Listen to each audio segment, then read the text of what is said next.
राधे राधे। आप सभी का हमारी YouTube चैनल कथा सुर में स्वागत है। आज हम श्रीमद् भागवत के महात्म्य के तीसरे अध्याय के बारे में सुनेंगे।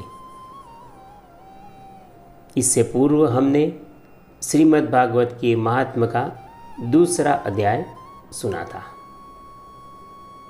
जिसमें भक्ति का दुख दूर करने के लिए नारद जी ने जो उद्योग किया उस विषय में था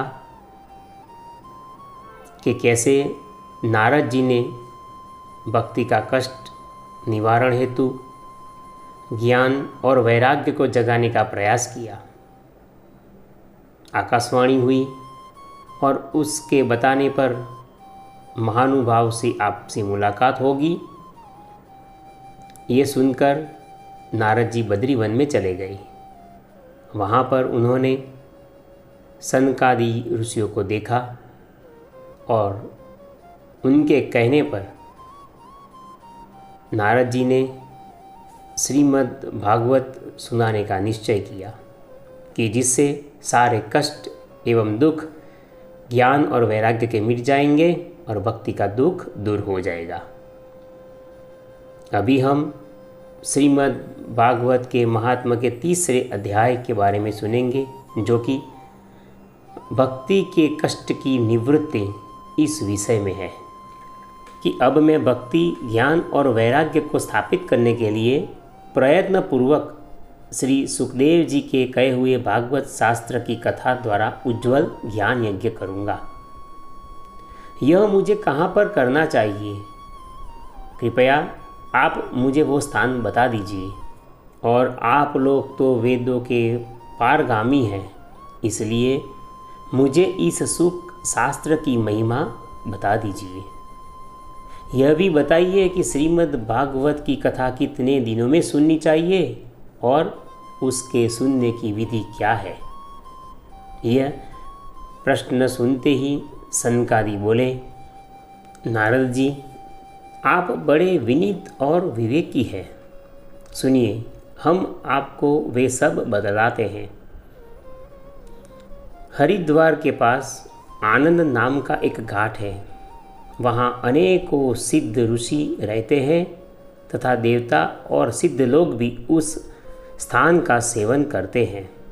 वहाँ बहुत ही घने घने वृक्ष एवं लताएं हैं। वह बड़ा सघन और वहाँ बड़ी कोमल नवीन बालू बिछी हुई है। वह घाट बड़ा ही पवित्र, सुरम्य और एकांत प्रदेश में है। वहाँ हर समय सुनहले कमलों की सुगंध आया करती है। उसके आसपास रहने वाले सिंह, हाथी आदि परस्पर विरोधी जीवों के चित्तों में भी वैर भाव नहीं है। वहाँ आप बिना किसी विशेष प्रयत्न से ही ज्ञान यज्ञ का आरंभ कर दीजिए। आपके इस यज्ञ के आरंभ करने के तुरंत ही भक्ति स्वयं वहाँ पर उपस्थित हो जाएगी। भक्ति भी अपने सामने ही निर्बल और जराजीर्ण अवस्था में पड़े हुए ज्ञान और वैराग्य को साथ लेकर वहाँ पर आ जाएगी। क्योंकि जहाँ भी श्रीमद् भागवत की कथा होती है, वहाँ पर भक्ति ज्ञान और वैराग्य स्वयं ही उपस्थित हो जाते हैं। उनके कानों में इनके शब्द पढ़ने मात्र से ही वे तीनों तुरंत ही तरुण हो जाएंगे। सूत जी कहते हैं कि इस प्रकार कहकर नारद जी के साथ सनकादि भी श्रीमद् भागवत कथामृत का पान करने के लिए तुरंत ही गंगा तट पर चले आए। जिस समय वे तट पर पहुँचे, भूलोक, देवलोक और ब्रह्मलोक आदि में इस बात का हाहाकार मच गया और बड़ा हल्ला हो गया। जो जो भागवत कथा के रसिक विष्णु भक्त थे, वे सभी भागवत कथामृत का पान करने के लिए सबसे आगे दौड़ दौड़ कर आने लगे। भृगु, वशिष्ठ, विश्वामित्र, च्यवन, गौतम, मेघातिथि, देवरात, देवल, परशुराम, साकल, मार्कंडेय, दत्तात्रेय, पिपलाद, योगेश्वर, व्यास और पराशर, छायासुख, जाजली और जन्हू आदि सभी प्रधान मुनिगण अपने अपने पुत्र, शिष्यों और स्त्रियों समेत बड़े प्रेम से वहाँ पर आने लगे। इनके सिवा वेद, वेदांत, उपनिषद, तंत्र, मंत्र, 17 पुराण और 6 शास्त्र भी मूर्तिमान होकर वहाँ पर उपस्थित हो गए। गंगा आदि नदियाँ, पुष्कर आदि सरोवर, कुरुक्षेत्र आदि समस्त क्षेत्र, सारी दिशाएं, दंडक आदि वन, हिमालय आदि पर्वत तथा देव, गंधर्व और दानव आदि सभी इस कथा सुनने के लिए चले आए। जो लोग अपने गौरव के कारण वहाँ पर नहीं आ रहे थे, महर्षि भृगु उन्हें समझा बुझाकर ले आए। तब कथा सुनाने के लिए दीक्षित होकर श्री कृष्ण परायण सनकादि नारद जी के दिए हुए श्रेष्ठ आसन पर विराजमान हुए। उस समय सभी श्रोताओं ने उनकी वंदना की। श्रोताओं में वैष्णव, विरक्त, सन्यासी और ब्रह्मचारी लोग आगे बैठे और उन सब से आगे नारद जी विराजमान हुए। एक और ऋषिगण, एक और देवता, एक और वेद और उपनिषद तथा एक और तीर्थ बैठे और दूसरी ओर स्त्रियां बैठी। उस समय सब ओर से जोर जोर से जय जयकार होने लगा, शंख ध्वनि बजने लगे, पुष्प एवं सभी प्रकार के फूलों की वर्षा होने लगी। कई कई देवताओं तो अपने अपने विमानों पर चढ़कर आए और विमानों पर से ही फूलों की वर्षा करने लगे। सूत जी कहते हैं, इस प्रकार पूजा समाप्त हो जाने पर सब लोग एकाग्रचित्त हो गए।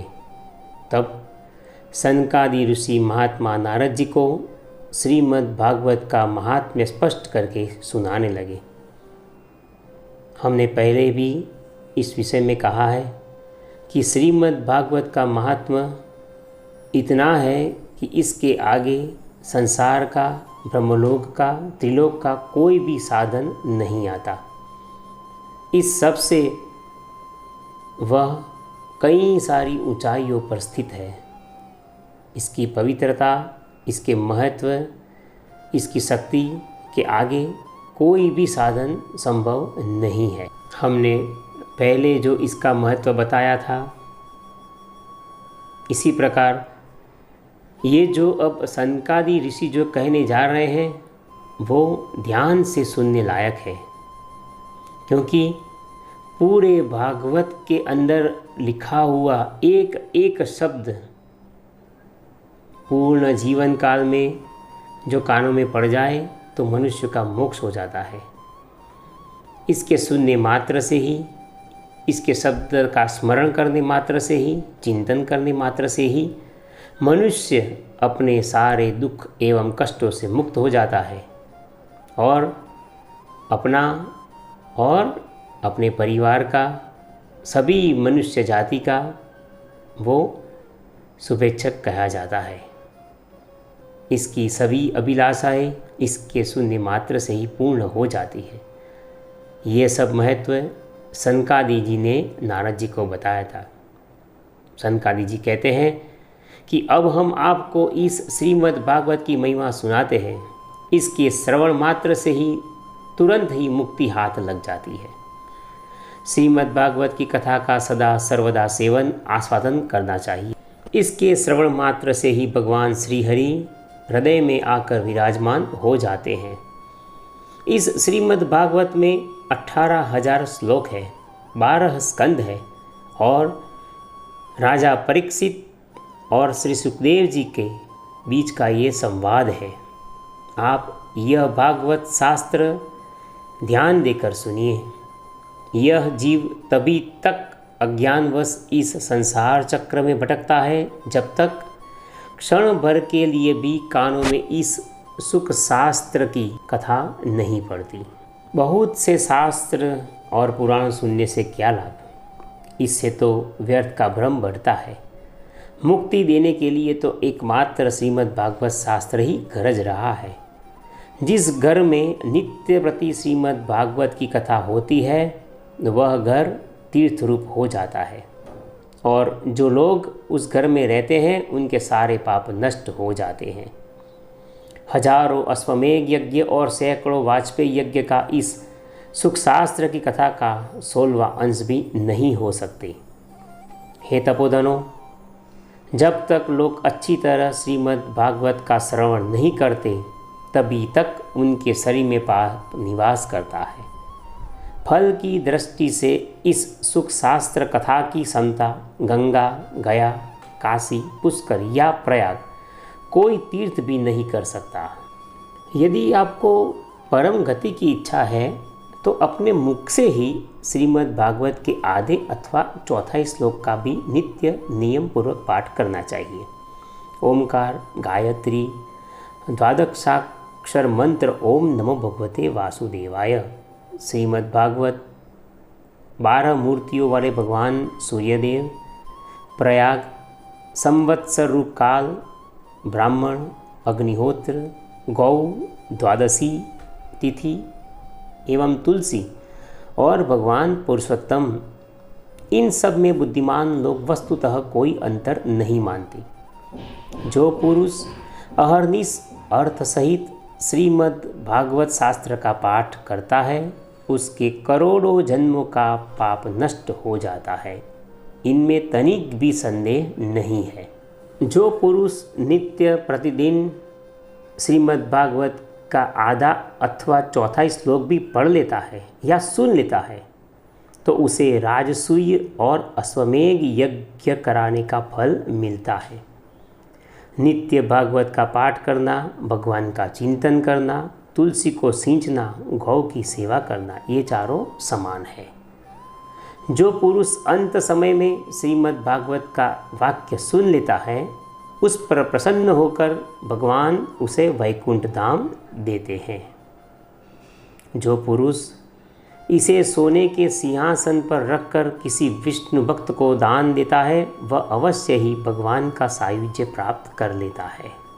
जिस व्यक्ति ने अपने पूरे जीवन में कभी भी श्रीमद् भागवत को नहीं सुना वह पापात्मा है, वो तो जीता हुआ भी मुर्दे के समान है। संसार में श्रीमद् भागवत की कथा का मिलना अवश्य ही कठिन है, क्योंकि जब करोड़ों जन्मों का पुण्य होता है तभी इसकी प्राप्ति होती है, तभी वह सुनाई पड़ता है। नारद जी, आप बड़े ही बुद्धिमान और योग निधि हैं। आप प्रयत्नपूर्वक कथा का श्रवण कीजिए। इससे सुनने के लिए कई दिनों का कोई नियम नहीं है, इसे श्रवण करने के लिए भी कोई नियम नहीं है, किंतु इसे तो सर्वदा ही सुनना अच्छा है।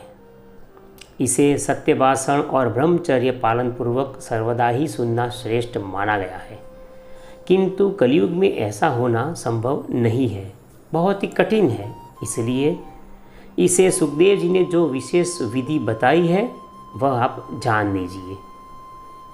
कलयुग में बहुत दिनों तक चित्त की वृत्तियों को वश में रखना, नियमों में बंधे रहना और किसी पुण्य कार्य के लिए दीक्षित रहना बहुत ही कठिन है। इसे श्रद्धापूर्वक कभी भी श्रवण किया जा सकता है, अथवा माघ मास में श्रवण करने से जो फल होता है वही फल श्री सुखदेव जी ने इसे सप्ताह श्रवण में निर्धारित किया है। कलयुग के स्वभाव के कारण ही इसे सप्ताह में भी चुना जा सकता है, अथवा दिन प्रतिदिन नित्य आप इसे सुनेंगे तो आपके समस्त पुण्य का उदय हो जाएगा, ये निश्चित है। श्रीमद् भागवत कथा योग से बढ़कर है, यहाँ तक कि ध्यान और ज्ञान से भी बढ़कर है। अरे इसकी विशेषता का कहाँ तक वर्णन करें, यह तो सभी से बढ़ चढ़कर ही है। जो फल तप, योग और समाधि से भी प्राप्त नहीं हो सकते वह सप्ताह यज्ञ से या दिन प्रतिदिन श्रीमद् भागवत की कथा सुनने से ही प्राप्त हो जाते हैं। अब इसके आगे जो सौनक जी ने एक प्रश्न पूछा है और उसका सूत जी ने जो उत्तर दिया है, यह इतना ही अधिकतम हृदय को स्पर्श करने वाला विषय है कि आप इसे सुनेंगे तो भगवान श्री कृष्ण के प्रति अनहद प्रेम से आप वश हो जाएंगे। शौनक जी ने पूछा कि सूत जी, यह तो आपने बड़े आश्चर्य की बात कह दी। अवश्य ही यह भागवत पुराण योगवेत्ता ब्रह्मा जी के भी आदि कारण श्री नारायण का निरूपण करता है, परंतु यह मोक्ष की प्राप्ति में ज्ञानादि सभी साधनों का तिरस्कार करके इस युग में उनसे भी कैसे बढ़ गया, इसका आप हमें उत्तर दीजिए। सूत जी ने कहा कि शौनक जी, जब भगवान श्री कृष्ण इस धराधाम को छोड़कर अपने नित्य धाम को जाने लगे, तब उनके मुखारविंद से 11 स्कंद का ज्ञानोपदेश सुनकर भी उद्धव जी ने पूछा।